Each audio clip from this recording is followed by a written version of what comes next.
अस्सलाम वालेकुम नाज़रीन इकराम, मैं हूं आपका होस्ट अयाज अहमद। नाज़रीन इकराम, ईरान, इसराइल और अमेरिका की जंग को आज एक हफ्ता मुकम्मल हो चुका है। अमेरिका ने यह समझ के ईरान के साथ लड़ाई शुरू की थी कि हम भरपूर हमला करेंगे और 2-3 दिनों के अंदर ईरान बाकायदा तौर पर हमारे सामने सरेंडर कर देगा और हम पूरी दुनिया के अंदर अपनी फतह का ऐलान करेंगे। लेकिन बिल्कुल उलट हुआ। ईरानी कौम ने जिस तरीके से रेजिस्ट किया, उन्होंने पूरी दुनिया के अंदर यह बता दिया कि हम किसी भी सूरत अमेरिका के सामने सरेंडर नहीं करेंगे। और दूसरी तरफ ईरानी जो अपने ड्रोन्स का इस्तेमाल कर रहे हैं, अपने मिसाइल्स का इस्तेमाल कर रहे हैं, उनका जवाब अमेरिका के पास नहीं। अमेरिका के महंगे महंगे एयर डिफेंस सिस्टम बाकायदा तौर पर नाकाम हो चुके हैं। बिल्कुल भी यह समझ नहीं आ रही कि ईरानी ड्रोन्स को किस तरीके से रोके और ईरानी मिसाइल्स को किस तरीके से रोके। सऊदी अरब की जानब से बाकायदा तौर पर हिम्मत का मुजाहरा किया गया, गैरत का मुजाहरा किया गया। उन्होंने बाकायदा तौर पर यह ऐलान कर दिया है कि हम अपनी सरजमीन को ईरान के खिलाफ इस्तेमाल नहीं होने देंगे और ईरान ने बाकायदा तौर पर सऊदी अरब का शुक्रिया भी अदा किया है। इसके अलावा अहम तरीन अपडेट्स हैं जंग के हवाले से कि अभी ताज़ा तरीन सूरत हाल क्या है, वो मैं आपके सामने रखने के लिए जा रहा हूँ। गुजारिश करूंगा कि चैनल को ज़रूर सब्सक्राइब कर लें ताकि ये अपडेट्स बर वक्त आप लोगों तक पहुँचती रहें। नाज़रीन इकराम, पाकिस्तान से एक इंतहाई अहम खबर है, वो सबसे पहले मैं आपके सामने रख दूं। यह खबर है इमरान खान के हवाले से। इमरान खान की बहन डॉक्टर उज़्मा खान ने आज एक मरतबा फिर इस्लामाबाद हाई कोर्ट में इमरान खान को शिफा इंटरनेशनल हॉस्पिटल में मुंतकिल करने के हवाले से दरख्वास्त दायर की है कि इमरान खान को फिल फॉर अडयाला जेल से शिफा इंटरनेशनल हॉस्पिटल में मुंतकिल किया जाए और वहां पर उनकी आंख का इलाज किया जाए। अब हैरान की इस बात की है कि ये वही इस्लामाबाद हाई कोर्ट है जो इमरान खान की हुकूमत से नवाज शरीफ की जिंदगी की गारंटी मांगती थी।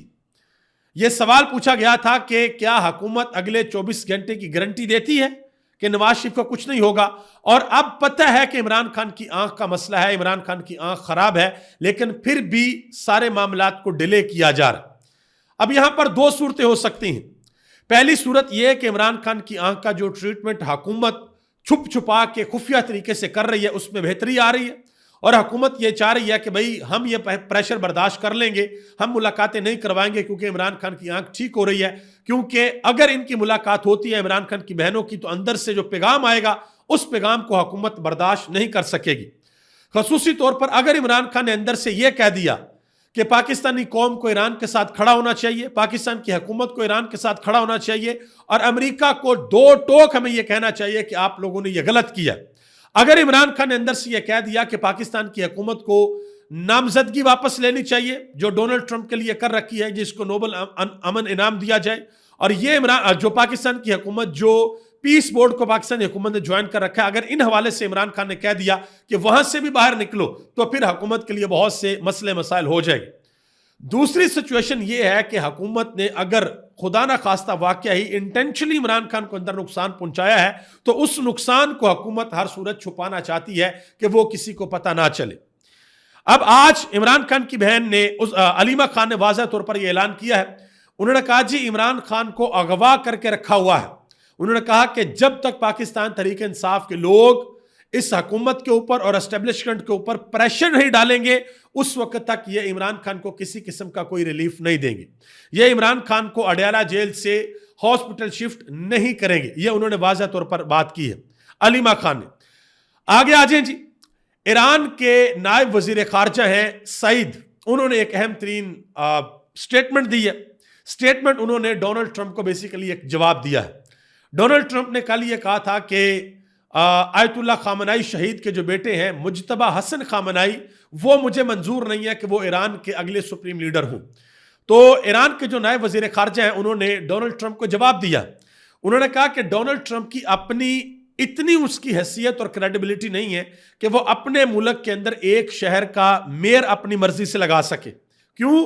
क्योंकि वहां पर डेमोक्रेसी है, वहां पर जमहूरियत है। वहां पर ऐसे तो नहीं हो सकता कि लोग वोट दे दें ज़ोहरान ममदानी को और डोनाल्ड ट्रंप बदमाशी करे कि नहीं जी मैंने इसको नहीं बनाना, मैं किसी और को बनाऊंगा। यह बदमाशी चलती है इनकी अमेरिका के बाहर, पाकिस्तान पे चल गई, ईरान के ऊपर चल गई, वेनेजुएला के ऊपर चल गई, अफगानिस्तान के ऊपर चल गई, या दूसरे जो ममालिक हैं उनके ऊपर चल गई। अपने मुल्क के अंदर वाकया ही डोनाल्ड ट्रंप एक शहर का मेयर भी अपनी मर्जी से मुंतखब नहीं कर सकते। और दूसरी पूरी कौम के ऊपर यह बात थोप रहे हैं कि भाई अगला तुम्हारा जो सुप्रीम लीडर होगा वो मेरी मर्जी का होना चाहिए। आप अंदाजा लगाएं। ठीक है, आगे आ जाए जी। सऊदी अरब ने बाकायदा तौर पर हिम्मत का मुजाहरा किया, थोड़ी गैरत का मुजाहरा किया। ईरान ने बाकायदा तौर पर यह ऐलान किया कि सऊदी अरब की जानब से कहा गया कि हम अपनी सरजमीन को ईरान के खिलाफ इस्तेमाल नहीं होने देंगे, और ईरान ने बाकायदा तौर पर इस बात पर सऊदी अरब का शुक्रिया अदा किया है कि आपने इतनी हिम्मत की है। ईरान ने इजहार तशक्कर किया।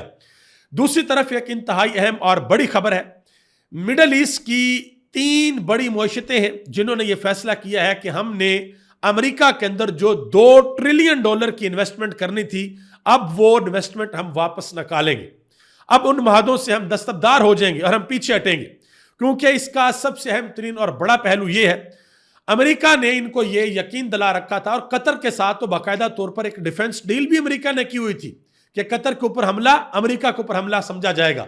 और कतर के अंदर अमेरिकन बेसिस को जो ईरान ने निशाना बनाया है, उसके ऊपर अमेरिका ने कतर के हवाले से एक बयान तक भी जारी नहीं किया। आप अंदाजा लगा लें। और अब सऊदी अरब, मुत्तहदा अरब अमारात, कतर और कुवैत, ये 4 मुल्क हैं।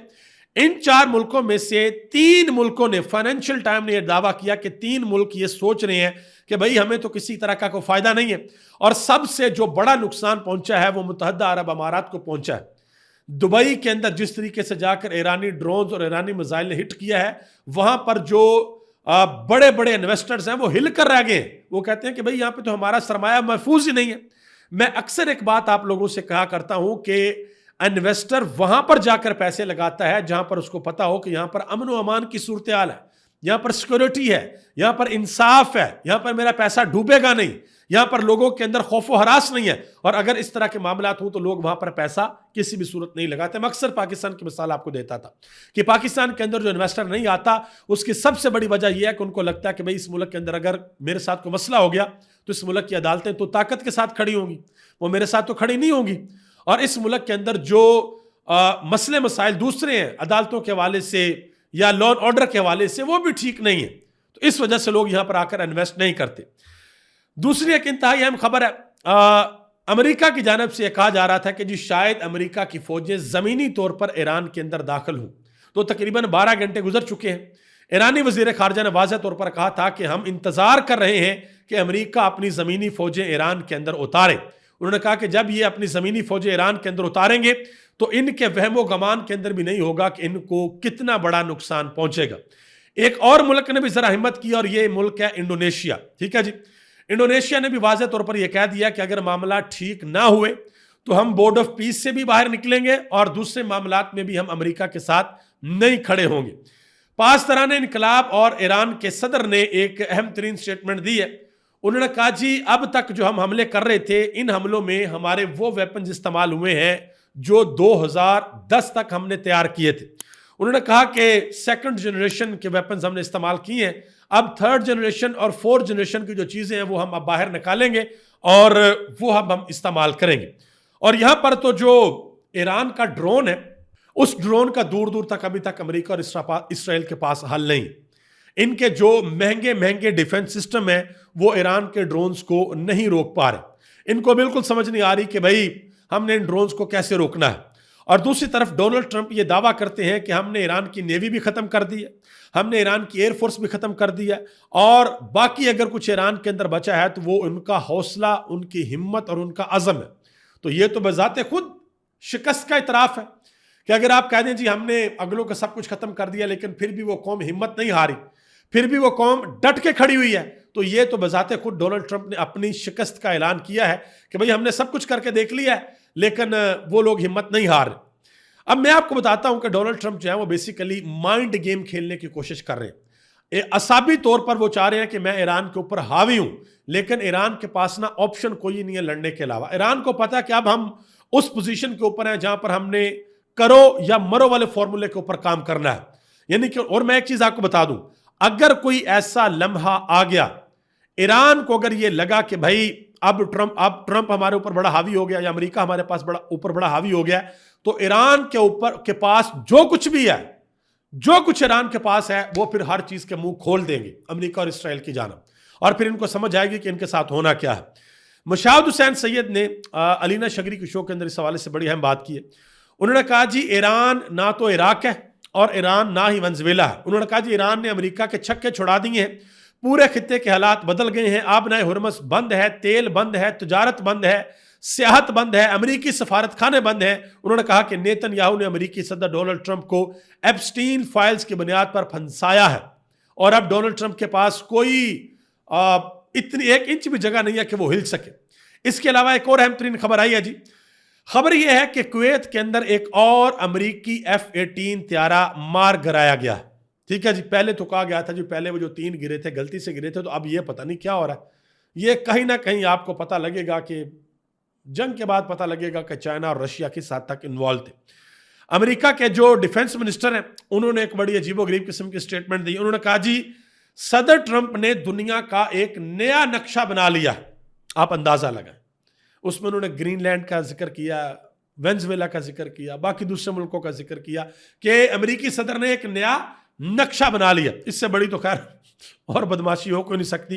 देखते हैं कि आगे क्या। एक तरफ तो ये वो दावा कर रहे हैं और दूसरी तरफ उनको बहुत बुरे तरीके से बेनकाब किया है यूक्रेन के सदर ज़ेलेंस्की ने। उनकी जरा स्टेटमेंट सुने। यूक्रेन के सदर ये कहते हैं, वो कहते हैं जी मशरक़ वस्ता के ममालिक ने सिर्फ 3 दिनों के अंदर जो पैट्रियोट मिसाइल सिस्टम है इनके पास, उसमें से 800 से ज्यादा PAC-3 मिसाइल फायर किए हैं, जो इंटरसेप्टर है, जो ईरान के ड्रोन को और ईरान के मिसाइल को रोकते थे। उन्होंने कहा कि हमने अपने पूरे जंगी अरसे में भी इतनी तादाद के अंदर मिसाइल इस्तेमाल नहीं किया रूस के खिलाफ, क्योंकि रूस की और रशिया की आपस में, यूक्रेन की और रशिया की आपस में जंग है ना। वो कहता है कि हमने तो जब ये इमरान खान रशिया के अंदर मौजूद थे 2022 के अंदर, तो उस वक्त इनकी जंग शुरू हुई थी और अब तक जंग जारी है। उन्होंने कहा कि हमने इस सारे अरसे के अंदर 3 साल से भी ज्यादा अरसा हो गया, हमने इस सारे अरसे के अंदर 800 मिसाइल फायर नहीं किए इंटरसेप्टर, जितने ये 3 दिनों के अंदर मिडल ईस्ट के अंदर फायर किए जा चुके हैं। आप अंदाजा लगाएं कि किस बड़े लेवल के ऊपर ईरान ने जाकर इनको जवाब दिया, आगे से रजिस्ट किया। एक और खबर है जी, CNN ने वाज़ह तौर पर यह ऐलान किया था अपने चैनल के ऊपर कि हमने ईरानी हुकूमत से भी रब्ता किया और दूसरी तरफ हमने उनसे भी रब्ता किया, इसराइल से भी, कि हम अपने नुमाइंदे आपके मुल्कों के अंदर भेजना चाहते हैं ताकि वो जंग की सूरत हाल को कवर करें, दुनिया को बताएं। तो इसराइल ने तो इजाज़त नहीं दी, ईरान ने इजाज़त दे दी। और अब जो ईरान के सहाफ़ी हैं, आई थिंक हुसैन जून या जून हुसैन उनका नाम है, उनके दावे को CNN ने बिल्कुल सच साबित किया। CNN ने कहा जी जंग के बावजूद ईरान के अंदर सब दुकानें खुली हैं और सब्जी मंडी भी खुली है, ताज़ा सब्जी ताज़ा फल जो है दुकानों के ऊपर दस्तयाब है और किसी किस्म की अफरा तफरी लोगों के अंदर मौजूद नहीं है। दूसरी तरफ जो है वो इसराइल के अंदर जो हालात हैं वो बड़े ख़राब हैं और इसराइल आज़ादाना तौर पर मीडिया को अपने मुल्क के अंदर एंटर नहीं होने दे रहा। और रूस के अंदर जो पाकिस्तान के सफ़ीर हैं, उनसे जब पूछा गया कि आपको पता है कि जब ये आयतुल्लाह खामनाई को शहीद किया गया तो पाकिस्तान के अंदर भी बड़े हंगामे हुए, पाकिस्तान के अंदर भी लोगों की जानें गई हैं, तो हैरान कुन तौर पर जो पाकिस्तान के सफ़ीर है रूस के अंदर, उन्होंने कहा जी मुझे इस बारे में कोई ज़्यादा इंफॉर्मेशन नहीं है। आप अंदाज़ा लगा लें। एक और खबर है जी, कतर के जो वज़ीर तवानाई है उन्होंने बाकायदा तौर पर खबरदार किया। उन्होंने कहा जी आबनाए हुरमज़ से तेल बरादर जहाज़ों की आमदोरफ्त का सिलसिला अगर जारी ना हो सका तो अगले 2 से 3 हफ्तों में तेल की कीमत $150 फी बैरल तक पहुंच सकती है। अब इस वक्त अगर आप थोड़ी सी कैलकुलेशन करें तो जापान के पास 214 दिन का तेल बचा, चीन के पास 104 दिन का, इंडिया के पास 1.5 अरब आबादी है उनकी, तो उनके पास तकरीबन 45 दिन का, और पाकिस्तान के पास 28 दिन का तेल बचा। और 1 से 2 हफ्ते अगर वो तेल ना गुजरा वहां से तो फिर मामलात खराब हो सकते हैं। बहरहाल चाइना की हुकूमत ने ऐलान किया कि हम ईरान के साथ बातचीत कर रहे हैं कि वो तेल को वहां से गुजरने दें। इस हवाले से दुनिया के अंदर बहरान पैदा नहीं होना चाहिए। मोदी के ऊपर बहुत ज्यादा तनकीद हुई है जी, उनकी पार्लियामेंट के अंदर राहुल गांधी ने तनकीद किया। उन्होंने कहा जी अमेरिका ने ईरान को इजाजत दी, अमेरिका ने ये जो ईरान जंग की वजह से इजाजत दी है भारत को कि भारत 30 दिन के लिए रूस से तेल खरीद सकता है। उन्होंने कहा जी क्या हमने अपनी आजादी अमेरिका को बेच दी है? अब अमेरिका ये फैसला करेगा कि भारत ने किससे तेल खरीदना और किससे तेल नहीं खरीदना। ये बातें भारत की पार्लियामेंट के अंदर हो रही हैं। नाज़रीन करम अभी तक इतना ही, मजीद जो अपडेट्स आएंगे इंशाल्लाह आपके साथ शेयर करूंगा। आप सबका बहुत बहुत शुक्रिया। पाकिस्तान जिंदाबाद।